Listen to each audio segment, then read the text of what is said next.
ल है फेसबुक साथी हो, अब चाहिँ हाम्रो रविन्द्र भाइको र हाम्रो रोशनी बहिनीको घटनाले चाहिँ सामाजिक सञ्जाल तताइसकेको छ। बहिनी तपाईँले गरेको चाहिँ गलत हो बहिनी हो। भाइले बोले जति हो भनेपछि बहुत मिस्टेक हो होइन।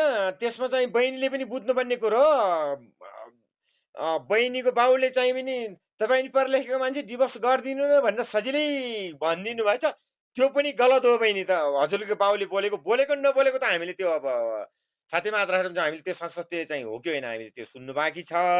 बोल्नु चाहिँ गलत हो हजुरको बाउको पनि।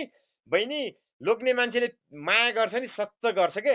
ल कोही आइमाई मान्छेले बहिनी 26-27 लाख तिरेर चाहिँ आफ्नो बुढालाई कोहीले पठाएछ त्यति कमेन्ट पनि गरिदिनु होला। बहिनीले पनि हेर्नुहुन्छ होला यो भिडियो बहिनी होइन। हाम्रो आमा पनि चाहिँ महिलै हुनुहुन्छ होइन। मेरो बहिनी पनि महिलै हुन् होइन। त्यो चाहिँ फेरि महिला दिदीबहिनीहरूले सोध्नु होला हाम्रो बारेमा बोलेछ भने तर लेकिन लोग्ने मान्छे सच्च माया गर्छ नि त्यसले काहीँ देख्दैन, सिधै फाँसी लगाउने मात्रै देख्छ, यस्तरी हलाल गर्ने देख्छ। त्यही भएर लोग्ने मान्छे एक कुरो भयो र भाइले कुरा निकाल्नु भयो कि भएन कि तपाईँहरूको सशक्य छलफल गर्नु होला बहिनी। यो चाहिँ नै तपाईँले गरेको कार्य चाहिँ गलत छ बहिनी। ल हस्त धन्यवाद।